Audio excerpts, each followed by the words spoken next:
Let us continue with the class. पिछली class में हमने लॉ ऑफ इनर्शिया के बारे में पढ़ा था।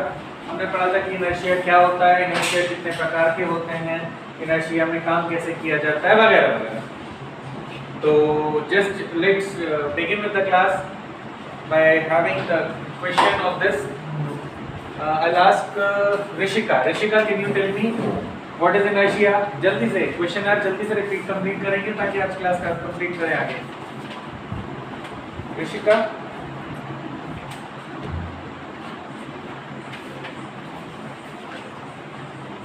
Very good. To resist any change. तो अंश, ये इनर्शिया कितने तरह के होते हैं? How many types of inertia are there? कौन कौन से?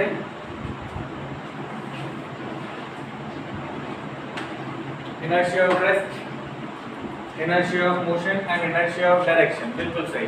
तो क्या रमन आप बता सकते हो मुझे कि what is inertia of rest?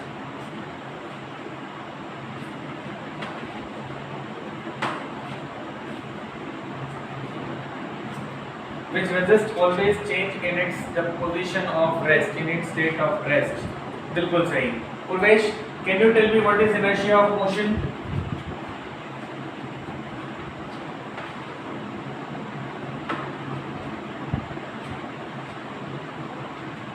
Very good, बिल्कुल सही बताया। और पता है इनर्शिया ऑफ डायरेक्शन क्या होता है फिर?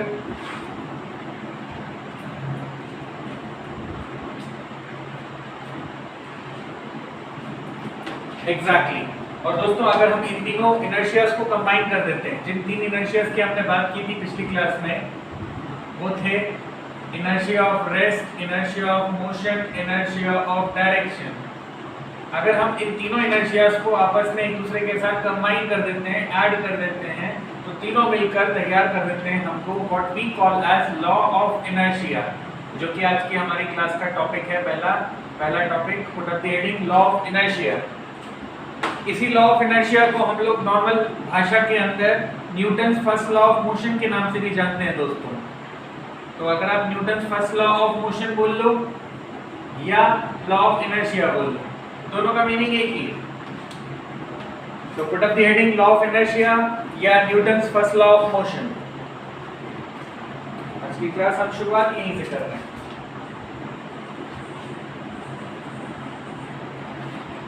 What exactly do we mean by law of inertia या law of Newton's first law of motion? जैसा कि मैंने जस्टिफाई किया यहाँ पर आपको कि न्यूटन के ही पहले नियम को लॉ ऑफ इनर्शिया भी कहा जाता है या फिर लॉ ऑफ इनर्शिया को ही Newton first law of motion कहा जाता है। तो लॉ ऑफ इनर्शिया है क्या? लॉ ऑफ इनर्शिया बोलता है कि अगर कोई बॉडी रेस्ट पे है तो वो रेस्ट पे रहना चाहती है, अगर कोई बॉडी मोशन में है तो वो मोशन में रहना चाहती है, और अगर कोई बॉडी डायरेक्शन कंटिन्यूअसली चेंज कर रही है तो वो कंटिन्यूअसली करते रहना चाहती है। कब तक? Newton first law of motion बोलता है तब तक जब तक उसके ऊपर कोई एक्सटर्नल फोर्स ना हावी हो जाए, जब तक उसके ऊपर एक्सटर्नल फोर्स ना लगाया जा सके। मतलब आप वो बिस्तर जिस पर आप पड़े हुए हो, जिस पर आप सो रहे हो सुबह बढ़िया आराम से फैल करके, जब तक बाहर का कोई फोर्स ना लगे। बाहर का फोर्स कौन सा हो सकता है?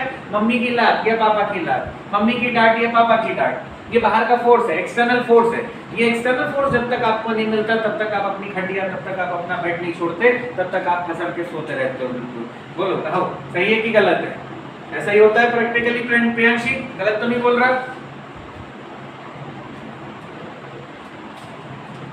प्रियांशी कुछ भी नहीं बोल रही, मतलब प्रियांशी जल्दी उठ जाती है सुबह, अच्छी बात है प्रियांशी, बहुत अच्छी बात है। हर्षिता, व्हाट डू यू से? आप भी मेरे ख्याल से 4:30-5 बजे तक उठ जाती होगी, 6 बजे तक उठ जाती होगी आराम से। 7 बजे का, ओके ओके ओके। मतलब लड़कियां तो फिर ठीक है, एक मामले में अच्छी हैं। हमारे लड़के जो हैं वो तो फंसल के सोते रहते हैं। कई बार देखा गया है कि बाकी जितने लड़के हैं वो तो सोते सोते क्लास अटेंड करते हैं सुबह की। अच्छा ओके, तो हमारी यश को देख लो, हमारी यश तो कई बार सुबह की क्लास जो है घूमते हुए अटेंड करता है। यश गलत तो नहीं बोल रहा? ब्रश करते हुए ऐसे कि हाँ मैडम क्या बोल रही हो? ओके चलो अच्छी बात है, यश भी सुधर गया इसका मतलब। तो दोस्तों फर्स्ट लॉ की अगर हम बात करें तो Newton first law of motion बोलता है कि अगर कोई बॉडी रेस्ट पर है तो रेस्ट पर रहेगी, मोशन में है तो मोशन में रहेगी, डायरेक्शन चेंज कर रही है तो चेंज करती रहेगी। ये तीनों कब तक होता रहेगा? जब तक कोई एक्सटर्नल फोर्स ना लगाया जा सके। इसके प्रैक्टिकल उदाहरण, प्रैक्टिकल एग्जांपल बहुत सारे हो सकते हैं। एग्जांपल के तौर पे एक चेयर जो आपके घर में रखी हुई है, वो चेयर अपनी मर्जी से उठकर कभी दूसरी जगह नहीं जा सकती। उस चेयर को अगर आपको उठाकर दूसरी जगह नहीं रखोगे तब तक वो चेयर अपनी जगह पर रखेगी। मतलब चेयर कौन सी पोजीशन पे है इन तीनों में से? It is in the state of rest. जब तक आप उसको उठाकर नहीं रख देते, मतलब आप क्या हुए? External force. जब तक उस चेयर के ऊपर एक्सटर्नल फोर्स नहीं लगेगा तब तक वो चेयर अपनी रेस्ट पोजीशन नहीं छोड़ेगी। जैसे ही वो अपना एक्सटर्नल फोर्स लगेगा, एक्सटर्नल फोर्स की वजह से वो चेयर अपनी रेस्ट पोजीशन छोड़कर आगे कहीं दूसरी जगह चली जाएगी, वरना वो अपनी जगह पर जहां रखी हुई है तब तक वहां बनी रहेगी। Similarly the same thing happens with motion and direction as well. क्या सभी लोगों को क्लियर है what exactly we mean by law of inertia and Newton's first law of motion? Okay, so लिखिएगा according to Newton's first law of motion, according to the Newton's first law of motion, जिसको law of inertia भी बोला जाता है, according to the Newton's first law of motion, a body in the state of rest, a body in the state of rest or in continuous motion, a body in the state of rest or in continuous motion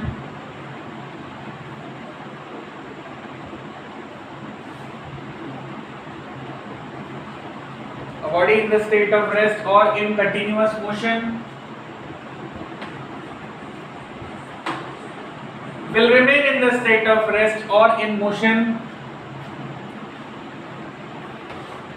will remain in the state of rest or in motion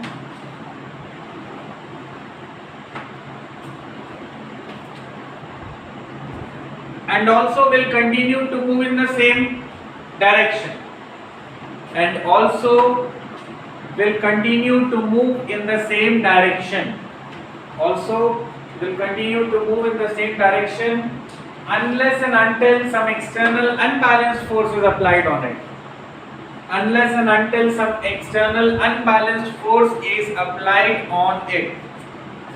जब तक किसी body के ऊपर बाहर से external force न लगाया जाए तब तक वो ऑब्जेक्ट, तब तक वो बॉडी अपनी जगह नहीं छोड़ती, तब तक वो बॉडी अपने स्टेट को चेंज नहीं करती, तब तक वो बॉडी रेस्ट से मोशन में या मोशन से रेस्ट में नहीं आती।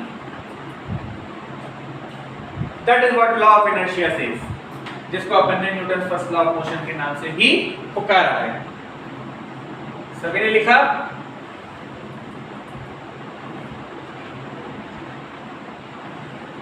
Until and unless some external unbalanced force is applied on it, some external unbalanced force is applied on it, जब तक कि उसके ऊपर किसी प्रकार का कोई एक्सटर्नल फोर्स ना लगाया जाए तब तक वो अपनी चीज अपनी जगह नहीं छोड़ने वाला। क्लियर है? हाँ अंश, क्या बोल रहे हो?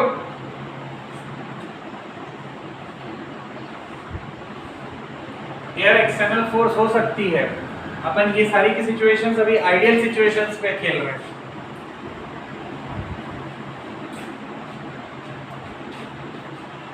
तो अब अगर बात इनर्शिया की चली है तो दोस्तों एक एक करके अपन इनर्शिया के ऊपर एप्लीकेबल एग्जांपल्स या लॉज के ऊपर बात करना चालू करते हैं। सबसे पहले स्टार्ट करते हैं अपन लोग इनर्शिया ऑफ रेस्ट से। इनर्शिया ऑफ रेस्ट का सबसे पहला एग्जांपल जो कि आप सभी लोगों ने छोटी क्लासेस में, लोअर क्लासेस के अंदर भली भांति पढ़ा हुआ है और क्लास के अंदर कुछ लोगों के साथ मेरा डिस्कशन भी हुआ था इस मुद्दे पर कि अगर हमारे पास एक ग्लास हो और इस ग्लास को पानी से भरना है, तो इच्छा आपकी पानी से भर दिया आपने। पानी से भरने के बाद खाली हो तो भी कोई फर्क नहीं पड़ेगा, आपने उसके ऊपर एक कपबोर्ड रख दिया, कपबोर्ड रख दिया या एक प्लेइंग कार्ड, जो ताश की गड्डी का एक कार्ड होता है, उस कार्ड को आपने इसके ऊपर रख दिया। रखने के बाद आपने इस ताश की गड्डी के ऊपर रखे हुए कार्ड के ऊपर एक कॉइन रख दिया।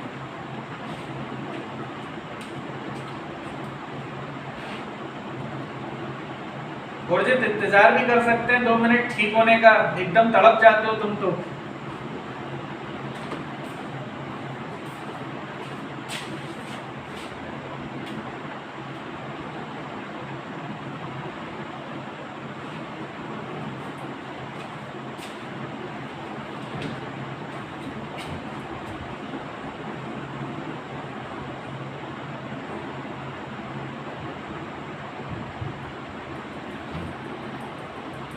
मेरे ख्याल से अब सभी लोगों को ठीक हो गया है। मिस्टर रोजित अब ठीक है, इजाजत है?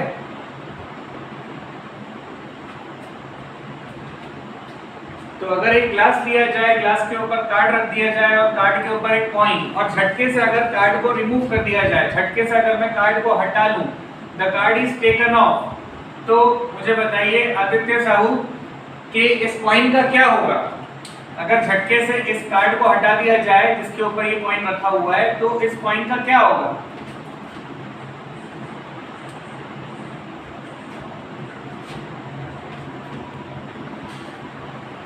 जो कॉइन है, जो कॉइन हमने रखा है, जो सिक्का हमने रखा है, वो सिक्का नहीं ऊपर से छूटकर नीचे ग्लास में गिर जाएगा।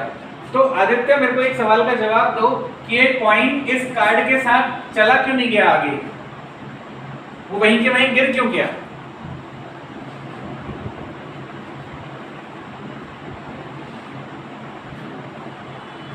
Exactly, the coin was in the state of rest. Coin जो है वो इनर्शिया ऑफ रेस्ट में था, कार्ड हटने के बावजूद वो इनर्शिया ऑफ रेस्ट में ही रहा, इसी वजह से उसको कोई बेस नहीं मिला और वो वहीं के वहीं नीचे गिर गया। So this is a very clear-cut practical example of what we call as the inertia of rest. If the card is taken off very fast, अगर कार्ड को तेजी से हटा लिया जाए तो कॉइन वहीं का वहीं गिर जाएगा because of inertia of rest. कई सारे जो मैजिशियंस होते हैं, कई सारे जो खेल दिखाने वाले, करतब दिखाने वाले लोग होते हैं, वो लोग डाइनिंग टेबल के ऊपर कांच के ग्लासों को सजा करके उसके नीचे से जो कपड़ा बिछा हुआ रहता है, उस कपड़े को झटके से रिमूव कर लेते हैं। झटके से रिमूव करने के बाद वो ग्लासेस वहीं के वहीं जम जाते हैं और वो पूरे का पूरा क्लॉथ हटा लेता है। सेम एग्जांपल इसका माना जाएगा, इनर्शिया ऑफ रेस्ट का माना जाएगा। सबने देखा होगा वो एग्जांपल ही, आई गेस सुना तो होगा ही कम से कम। Am I right? चलिए, बहुत अच्छी बात है। अब अगला क्वेश्चन मैं पूछता हूं यश से। यश, कभी आपने बस में सफर किया है? कैसा वाला सफर किया, हिंदी वाला या इंग्लिश वाला?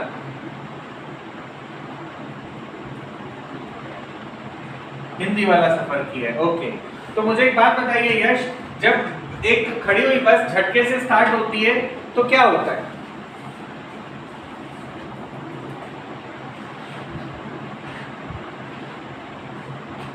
ऐसा क्यों होता है यश?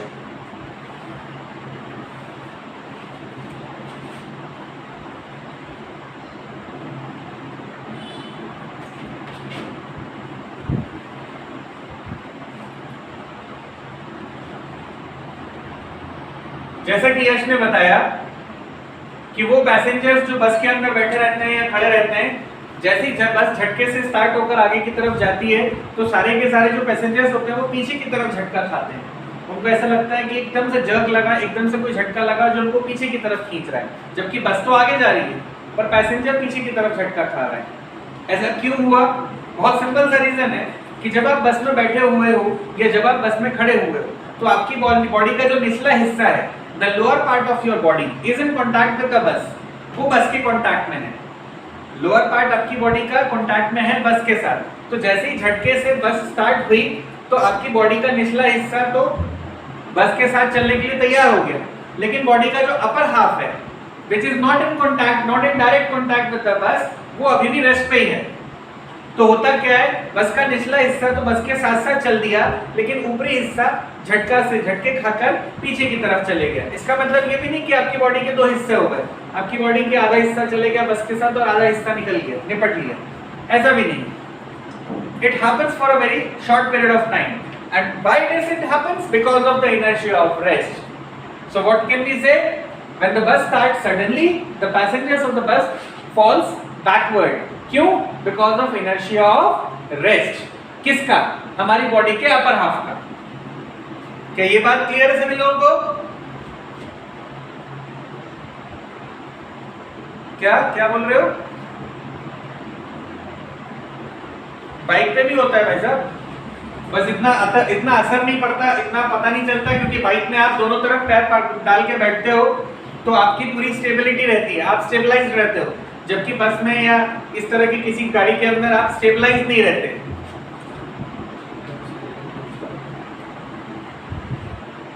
है ना? और नहीं तो फिर अपन ये भी पॉसिबल है ना कि आपका दोस्त आपके साथ जो है शान बत्ती बता रहा है, आपको उसने पीछे बिठा लिया, बोले तू बैठ गया ना बैठ गया ना बैठ गया ना, और उसके बाद जो गाड़ी चला रहा था उसने झटके से रेस दे दी, तो पीछे वाला पड़ा हुआ है कीचड़ में।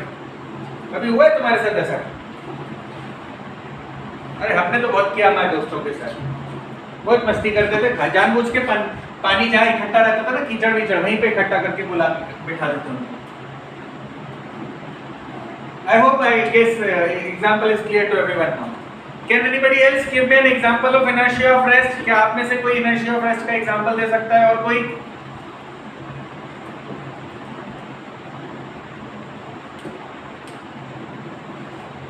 कैरम का coin. Can you explain?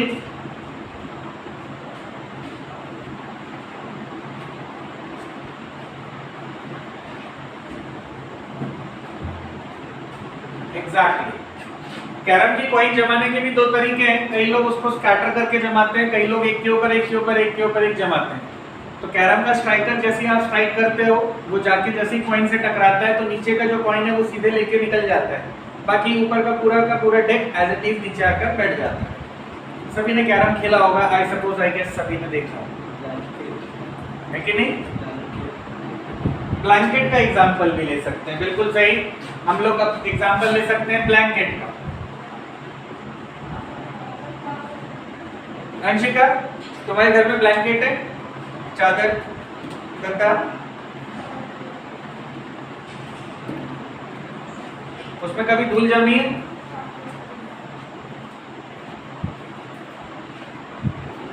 तो उसको साफ करने के लिए क्या करती हो तुम?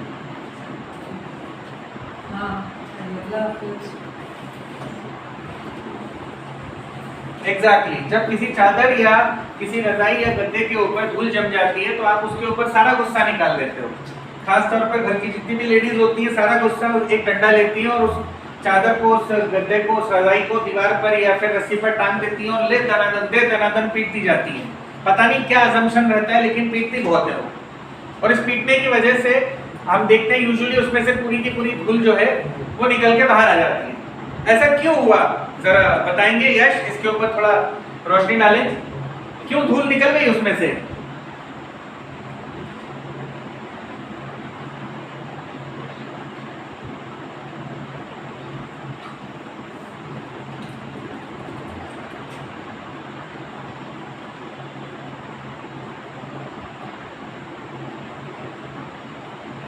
Anybody else? वत्सला बताना चाह रही है शायद इसके बारे में।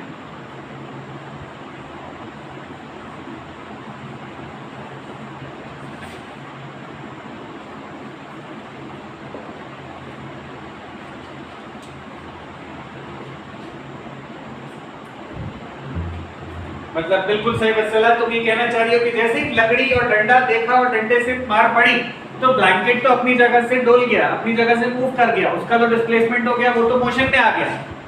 The blanket comes into the state of motion as soon as it is beaten up.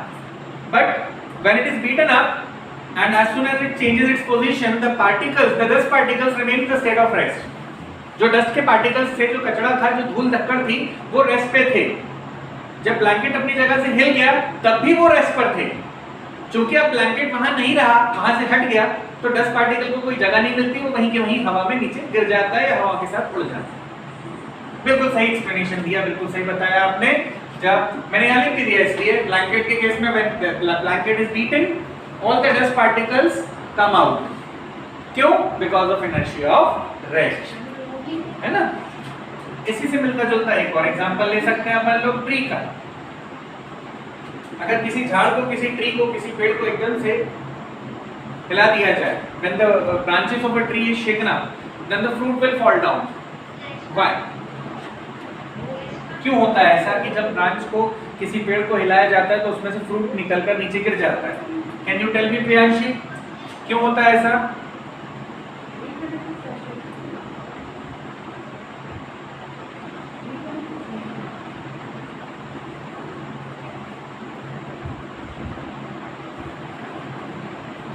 मेरे ख्याल से प्रियांशी का या तो ऑडियो खराब है या तो सुन पा रही नहीं है।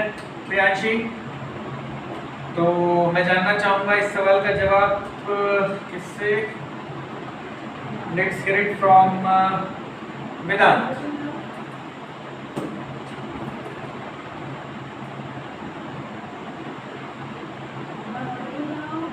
हाँ जी वेदांत जी।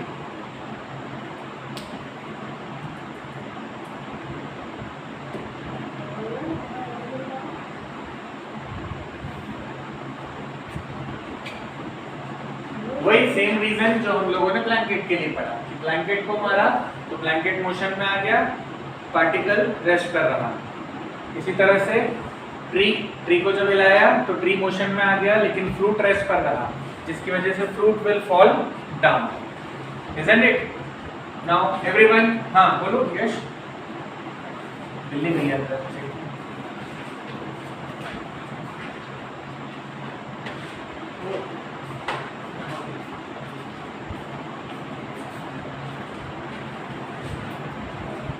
बिल्कुल कर सकते हैं, बिल्कुल कर सकते हैं यश।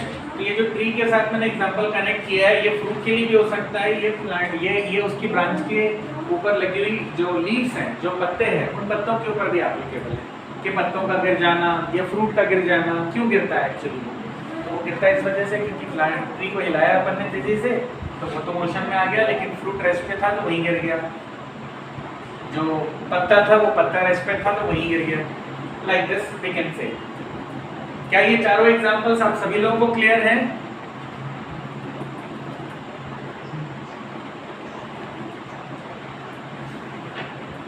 हाँ और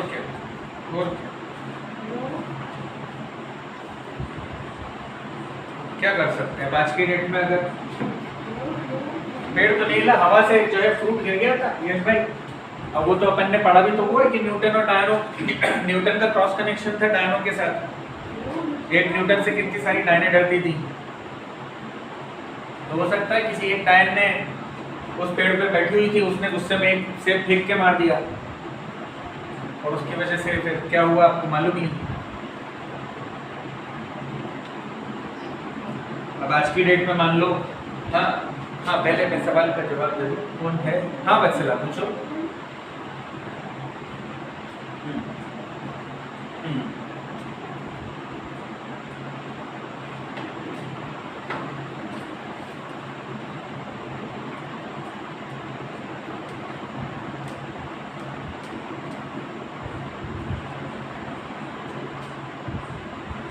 तो ये तो मैंने इनर्शिया ऑफ रेस्ट तो बोला ही नहीं। वो इनर्शिया ऑफ रेस्ट का नहीं है, इनर्शिया ऑफ मोशन का एग्जांपल है जो आप एक्सप्लेन कर रहे हो या बता रहे हो।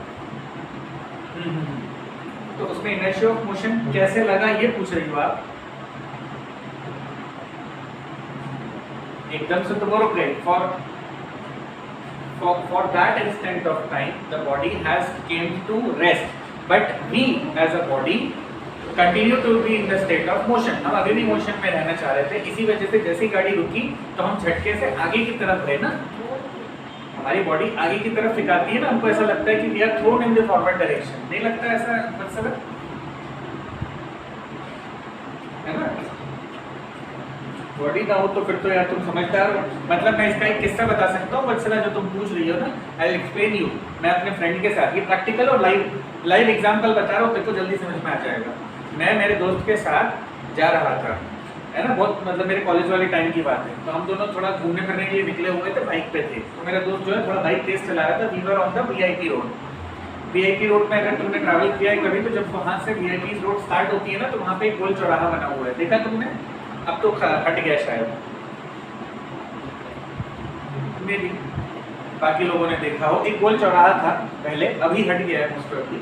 तो वो जो गोल चौराहा था उसमें हम लोग वीआईपी रोड से वापस आ रहे थे और दूसरे तरफ से गोल चौराहे की तरफ से जो है एक वाइट कलर की वो आ रही थी, मारुति 800, ठीक है ना।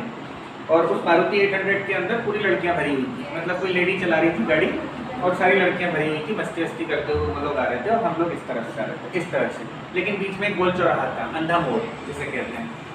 तो वो उनकी गाड़ी ऐसे आई और हमारी गाड़ी ऐसी है। अब मेरा दोस्त गाड़ी चला रहा था जो कि तेज था, तुमने पहले ही बता दिया था। गाड़ी एकदम से रोक ना पाया वो, तो हेड ऑन कोलिजन हुआ, आमने सामने की टक्कर हुई। और टक्कर की वजह से मैंने तो गाड़ी का जो बाइक जो थी उसकी बाइक का पिछला हिस्सा मैंने पकड़ लिया था मुझे मुझे कुछ इंट्यूशन होने लगे थे, अंदाज़ा होने लगे थे कि कुछ निपटने वाला है। लेकिन मेरे जो दोस्त था वो बहुत हल्का फुल्का आदमी से था, मतलब मुश्किल से 30-40 किलो का वजन होगा उसका। तो जैसे ही हेड ऑन कोलिजन हुआ बस चला, टकराते ही साथ, अब तुम्हारा एग्जांपल एक्सप्लेन कर रहा हूँ, टकराते ही साथ due to inertia of motion, टकराने के बाद भी उसकी बॉडी, मेरे दोस्त की body remains in the state of rest, क्योंकि उसने हैंडल छोड़ दिया था। Remains in the state of motion, sorry, remains in the state of motion, उसने हैंडल छोड़ दिया था और वो टकराने के बाद सीधे उस जो मारुति 800 थी उसके बोनट के ऊपर जाके ऐसे लेट गया। वो पूरा जो डैशबोर्ड था कांच का, उसमें सारी लड़कियां थी अंदर, वो ऐसे पता चला। बाकी उसके बाद का मैं किस्सा नहीं बता सकता, क्योंकि मैं तो बाइक लेके चुपचाप साइड में चले गया था, अपने को पिटने का शौक नहीं, अपन साइड हो लिए। लेकिन तुम समझ सकती हो कि ये इनर्शिया ऑफ मोशन कैसे था। ये प्रैक्टिकल और लाइव एग्जांपल एक्सप्लेन किया। हाँ, मैं बच गया था नहीं भाई, मैं क्यों बताऊं? वो पिटा नहीं पिटा, मैं भी पिट गया, मैं भी नहीं पिटा। Let me explain you that. मैं तो साइड लेके बाइक लेके निकल गया था, वो लड़का मेरा जो दोस्त था वो जाके उल्टा भिड़ गया, क्योंकि जो गाड़ी चला रही थी वो थोड़ी सी ज़्यादा एज की थी, लेकिन जो अंदर बैठी हुई थी वो बराबर एज वाली थी। तो थोड़ा कायदे से लड़ना पड़ा कि आप लोग थोड़ा ठीक से चला लेती ना, मेरी भी गाड़ी खराब हो गई, इस टाइप से थोड़ी सी। और लड़कियों के एक्सीडेंट होते हैं तो आप सभी लोगों को पता है क्या होते हैं। यश भाई, एक्सीडेंट हुआ जैसे ही बहुत सारे लोग आके भीड़ पूरी की पूरी, आओ देखा ना था, उन्होंने तो पहले ही तैयारी कर ली कि मैं मुक्का, मैं हाथी, मैं तो लात, मैं तो घूसे, सबने अपना अपना डिसाइड कर लिया कि क्या क्या मानना है। तो इसलिए कभी भी एक्सीडेंट करो, कभी भी एक्सीडेंट करो, किसी भी लड़की से एक्सीडेंट मत करना। Issued in public interest and demand. तो मेरे ख्याल बाकी लोगों को भी क्लियर हो गया होगा इनर्शिया ऑफ मोशन कैसा एग्जांपल, और ये चारों एग्जांपल्स आप सभी लोगों ने नोट कर लिए हैं क्या?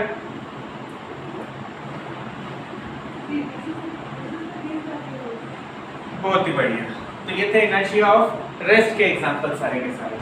तो आप मेरे को जल्दी से आज इनर्शिया का झंझट खत्म करने हैं अपन लोग, जल्दी से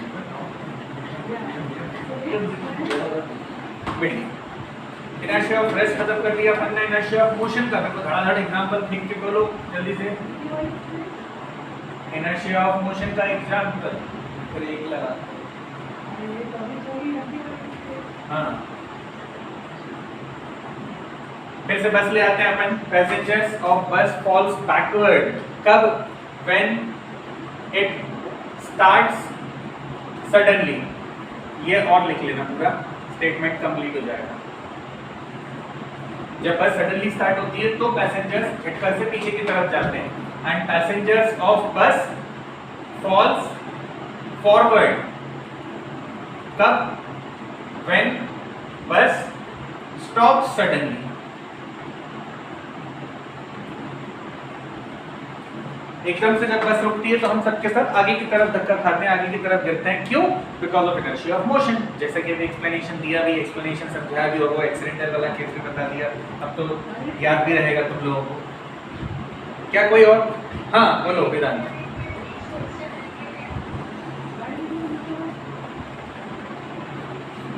मेरा बैंडविड्थ बहुत लो है, लेट मी चेक देम।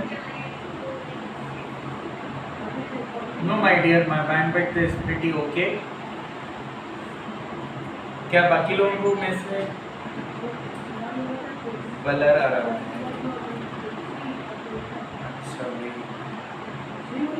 मैंने यहाँ मेरे एंड पे तो सब मैं बोलूँ मतलब क्या इनर्शिया ऑफ मोशन के एग्जांपल्स।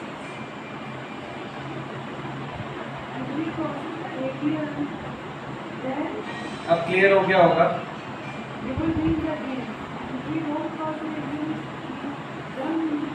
हाँ हाँ ऐसे कुछ पूछ रही हो?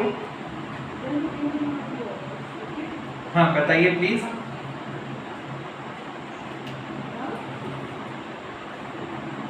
An athlete running on the track।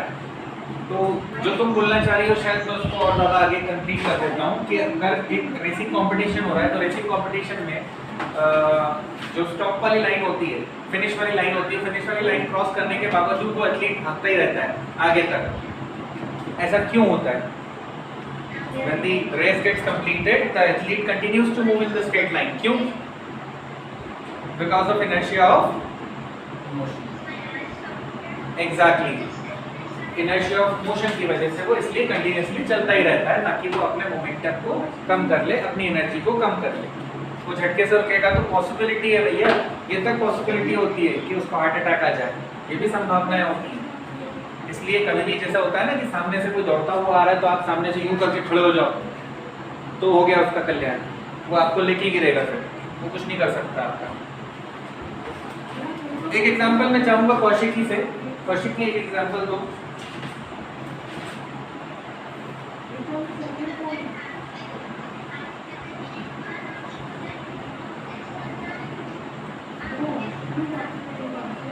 कैसे, एक्सप्लेन करो।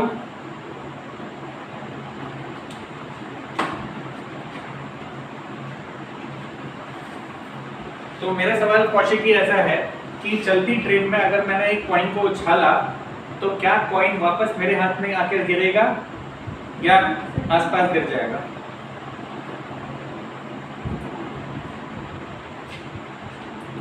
कैसे? Because of inertia of motion. क्या आप सभी लोग इनकी बात से सहमत हैं?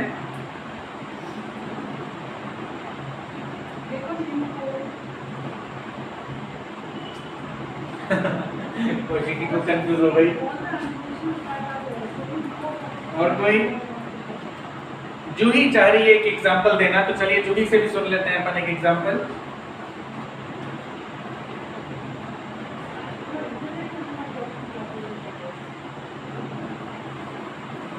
लगता है जूही तक भी हमारी बात नहीं पहुंच पा रही है, कुछ नेटवर्क का इश्यू आ गया है। औरजित से जानना चाहूंगा मैं एक एग्जांपल, औरजित भी अपने बताएं।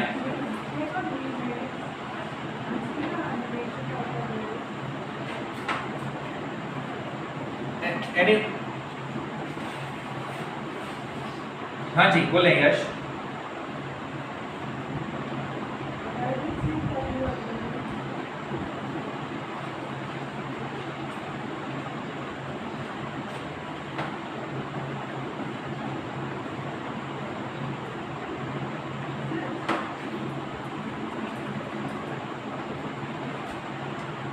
बहुत हद तक मैं तुम्हारी बात समझ गया, लेकिन उसको लिखने में बड़ा परेशानी होगी इतनी डिटेलिंग के साथ।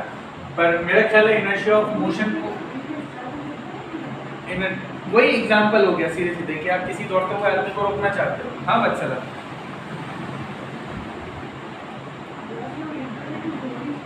एग्जैक्टली, बिल्कुल सही, बिल्कुल आसान एग्जांपल बताया आपने। पंखे को अगर स्विच ऑफ कर दिया जाए, बंद कर दिया जाए, स्विच ऑन करके बंद कर दिया जाए ऑफ, तो भी बावजूद उसके वो घूमता रहता है because of inertia of motion, है ना। सीलिंग फैन जो है वो भी आसान और बहुत ही बढ़िया एग्जांपल। हाँ exactly, ceiling fan continues to move even after switching off. Switch off करने के बाद भी सीलिंग फैन घूमता रहता है। It is because of inertia of motion. Inertia of direction का, इनर्शिया ऑफ डायरेक्शन का एक एग्जांपल दे दो जरा फटाफट से कोई, तो अपना ये टॉपिक फाइंड अप हो जाएगा। हाँ बोलो।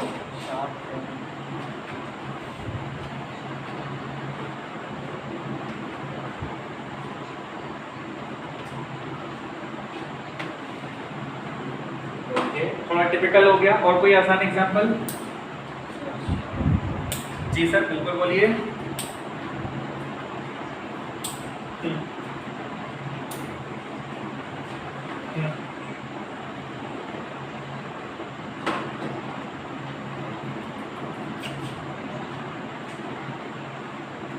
एग्जैक्टली, अगर चलती गाड़ी को एकदम से टर्न किया जाए तो पैसेंजर्स जो हैं दे फॉल आउटवर्ड, वो बाहर की तरफ गिरा जाते हैं। This is because of inertia of direction.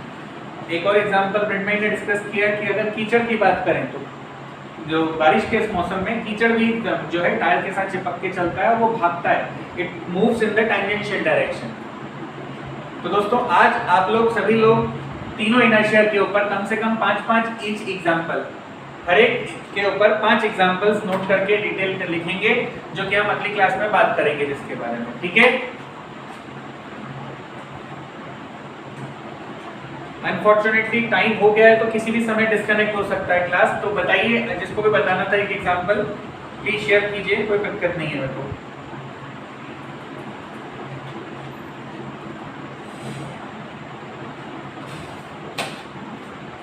Tom and Jerry, Kaushiki exactly Tom and Jerry की बात कर रही है।